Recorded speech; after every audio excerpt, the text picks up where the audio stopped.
Hey guys, it's Wahima, but just call me Wah. Melanated! Welcome to another episode of Morning Tea, where we sit in our sleepwear and discuss current events. Today's tea is Southern Black Tea. I actually sweetened it because I wanted to taste what sweet tea tastes like, but I don't think this is what sweet tea is supposed to taste like. It's okay. Okay, so let's jump into this episode of Morning Tea. Here's the tea. The Trump 24-hour news cycle is so ridiculous. So much has happened to Trump in the last 8 days that it will make your head spin. So number one, they went to the Middle East and Melania snatched her hands from him. Number two, they met with the Pope and they had a dreary little meeting, and maybe that's what Catholicism looks like, but I've seen the Pope smile in pictures with other leaders, if you know what I mean. And then we have Jared Kushner, who is Ivanka Trump's husband. Jared Kushner met with the Russian ambassador, Sergei Kislyak, and they discussed being able to use some Russian intelligence lines to communicate with each other. Not necessarily to communicate with Russia, but so that the administration can communicate with each other without having the U.S. listening in on them. Everybody's so worried that their wires are being tapped and whatnot. Why would you ask one of the semi-enemies or most recent enemies before, ISIS of the U.S. to use their private sort of servers or private lines to discuss and have conversations about the new administration that's moving in? Do you want them to read your emails and listen to your phone calls? Why would you ask that? And so that is what I briefly touched on last week. And in and of itself, nothing is wrong with that. There is no legal precedence that says that that is wrong. However, it's weird and suspicious. And now that there's so much going on between Russia and this administration and this country, it just seems any little bit of information that comes out that the administration had anything to do with Russia or spoke to them at any time during the election is up for scrutiny and suspicion, and that's just the way it is. Ex-FBI Director Comey is set to meet in front of that bipartisan panel that they put together as to what he's going to talk about. We all know it's about the administration and Trump's involvement with Russia and Russia's involvement in this election. So more things that are happening in Trumplandia. The Paris Agreement. Here's the tea. So let me just define what the Paris Agreement is, first of all. And let me start with what is actually on the website. People are starting to ask me now for sources. I'm like, I'm not a legit news person. Google. Just kidding. I mean, I'm not just kidding, but you're asking me to do a lot of work, you guys. I'm already dropping pictures and stuff. I need you to know it takes a lot of time. Okay, so anyways, I'm on unfcc.int, and that is the United Nations Framework Convention on Climate Change. About 195 countries have gotten together and made a decision to have a separate group of nations, much like the United Nations, except for it's the United Nations for climate control and ways of figuring out how to control the climate. Because a lot of scientists, I would say 95% of scientists from around the world agree that the climate is changing. The climate is changing, and it's due to humans are doing it. Humans are causing climate change. Now, this is not to say that climate change is not natural. And as we are natural of this earth, not aliens from another planet, it only seems right to me that anything that we produce is still natural. So I'm not saying plastic is natural, but I'm saying just our natural evolution as we grow as human, as a species, we are going to affect the climate around us. Now, that being said, that does not mean I don't believe that we should do something about it. I mean, even if the earth warms up a degree, that causes major changes all over the globe. It's just an agreement between 195 countries that, hey, you're going to do something to try to help prevent global warming. So Trump is withdrawing because he says it's a bad deal. United States is a global leader, right? So we always have to do the right thing. It is our responsibility to be a responsible party. The United States produces 15% of the emissions, so they're a big factor in the global warming. So is China, and so is India, and so is other larger countries that have a lot of people contributing the most to climate change. And so it's important to have those countries to pledge to try to do something about it. Now, it's simply a pledge. So just a little bit from this article, it reads, climate change is already impacting the planet, right? We already agree to that. But the specific goal of the Paris Agreement is to prevent the world from warming up by more than 3.6 degrees Fahrenheit, which scientists warn could have especially damaging consequences. The agreement, which is not a binding treaty, calls on the countries to make a voluntary national pledge to reduce emissions and provide periodical updates on their progress. So it just looks good. It's like, hey, will you try this thing?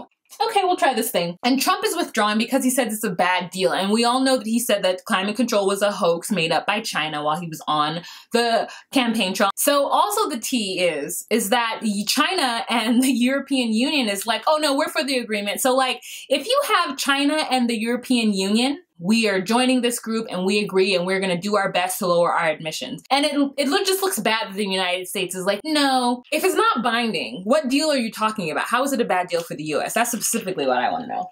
Girl, here's the tea, girl. Let's move on to Kathy Griffin. Kathy Griffin took some photos with this photographer and they made this art.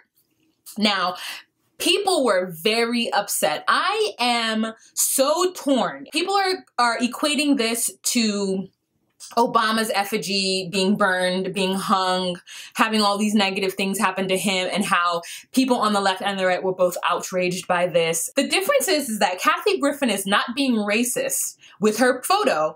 The photos of Obama dolls burning or hanging, that is racist. They're not equatable to me. This is gross. First of all, it's a gross, bloody thing to see, right? We understand why it was wrong for her to do that. We understand that it's gross and that it's, it's definitely tacky and poor taste. But did she deserve to be ridiculed the way she was? Did she deserve the backlash that happened? I absolutely don't think so. I guess it's because I don't see the president as a real person. So if I tried to see him as like a real person who cared about me, maybe I would have some sort of feelings about it. But because I just see him as a dictator bully who doesn't care about anyone in this country but himself and his homies, like, I have a hard time wanting to reprimand her for it. I mean, she is a comedian. She is somebody who puts herself out there, so she does have to be careful with what she says and to whom she says it. I agree with that. And so this backlash is probably a natural thing, a natural progression. But for CNN to fire her for her New Year's Eve show that she normally does with Anderson Cooper, I mean, it's 6 months away and they're firing her. Like, I mean, I just think it was overkill. I think her losing the gig she lost, and it's just crazy to me. So after it happened, Anderson Cooper tweeted, "For the record, I am appalled by the photo Kathy Griffin took part in. It's clearly disgusting and completely inappropriate." That's your friend? Girl, Kathy, you need to get new friends. He didn't have to put out any kind of statement. I don't know why he put a statement out at all. And I just feel like that sucks for her. That was her homeboy, and he just threw her under the bus like it was nothing. Like, wasn't anybody even gonna go after him for not making a comment on it? And he had to make a comment on it. The Secret Service is investigating her, and since she did that, she has said on TV that she feels that the Trump family is bullying her, that they're getting people to send death threats to her. They have been talking about her, attacking her, and she apologized like the next day and said how wrong she was and how bad she felt and whatnot. And I'm just like, why can't we just accept her policy, her apology, and move on? Like, his grown adult children should not be engaging in this kind of negativity, because I just think it makes them all look stupid. Because I don't think she deserves to lose her career over this, because this man is not worth Kathy Griffin's career. Come on, guys. And also, like, she's getting the most backlash. The photographer, the one who conceptualized this thing with her, I don't even know this man's name. Here's the tea. Speaking of comedians who say and do the wrong thing, my main man, Bill Maher,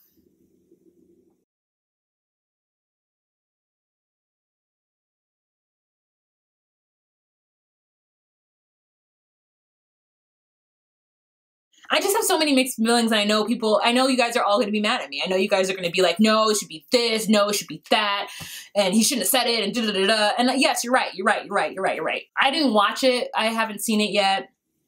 I'm just so bummed that he did it. And DeRay McKesson is asking for him to lose his job. He is a comedian who is very controversial because he is unabashedly angry at jihadist Muslims, and sometimes it can come off as Islamophobia. And even then, when he says those things, I'm like, because I'm like, Bill, I know where you're coming from, but you can't say it. No. The person he was talking to on the show, his guest, was like, oh, I wish I had spoken up and said something, but I just didn't know. And I was like, shut up, dude. Nobody cares about what you wish you had done. You didn't do anything. But like, And he already apologized, and I imagine that he's going to make an apology on his next show. HBO is like, we're taking out that language in the next showing of it, and they've had stern conversations with him, and they've made a statement about how they don't support that kind of behavior and using that word, and it's just kind of like, ooh, Bill, why'd you do it? Why'd you do it, Bill? Here's the tea. Tiger Woods all broke, eh? So apparently Tiger Woods was found on the side of the road, like not driving. He was on the side of the road, like passed out in his car. Police pulled up on him and was like, "What are you doing, sir?" And he was like, "Where am I? Who am I?" And then he didn't pass any of the field sobriety tests. And then when he had the breathalyzer, it shows that he was at 0. So they were just like confused, and they realized it's because he was on prescription medication. He talks about he's on some prescription medication, and he didn't realize the cocktail of the prescription medications would affect him this way. And I'm just like, if one pill makes you feel loopy. He had 3 different types of prescription medication in his system. He's like, I didn't know they would interact with each other that way. I'm sorry, if you take one pill that gets you high, and then takes another pill that gets you high, and then another pill that gets you high, they're all gonna get you high at the same time. So I'm just glad he didn't OD. Here's the tea. Couple of things are happening in the Philippines, right? So the Philippines has a president, Rodrigo Duterte. I'm not sure how to say Duterte. I'm not sure how to say this man's name, but he is like a dictator in the making. I would not be surprised if he remained the president of the Philippines for the next 20 years, because he's such a bully and a foul-mouthed idiot. He said negative things against Obama, and then this administration has been like, good job. In Marawi, Philippines, ISIS has decided to rear its ugly head. And so the president said it was martial law. So basically that means that the military has taken over daily civilian life, and they are allowed to do whatever they want to do. And so if they find or suss out ISIL supporters, they will kill them. And so it makes it a very scary place for regular citizens to be. And so there is just an evacuation of people just leaving because they know it's not going to be safe for them to be in their city anymore. And it sucks. Here's a quote. I have declared martial law in the Mindanao group of islands. He added that he might declare martial law throughout the country to protect the people. At least 21 people have reportedly been killed in the fighting, and several residents of Marawi, a Muslim-majority city on the island, are trying to evacuate. Duarte said that he was being sarcastic when he told troops last week that he would take responsibility for any crimes they commit while implementing martial law that he declared in the southern third of the country, even if they raped 3 women. He just so notoriously does not care about women or being politically correct. Like, this is not the first time he's made like a rape joke in public at a press conference. He was joking about that. So Chelsea Clinton made a comment regarding that joke, saying, you know, it's disgusting and it's not funny and it's not something you would you should joke about. So he responded to her, "Oh, what were you doing when your father was screwing all the interns, including Monica Lewinsky?" And I'm just like, what do you mean what she was doing? She was 13. Like, what's wrong with this man? What is wrong with this man? How are you even going to equate rape by military personnel to consensual sex between the president and whatever interns? How do you equate those things? And then you say that to a girl who was 13 when it was happening. This guy is an absolute animal. And I can see why Donald Trump really likes him.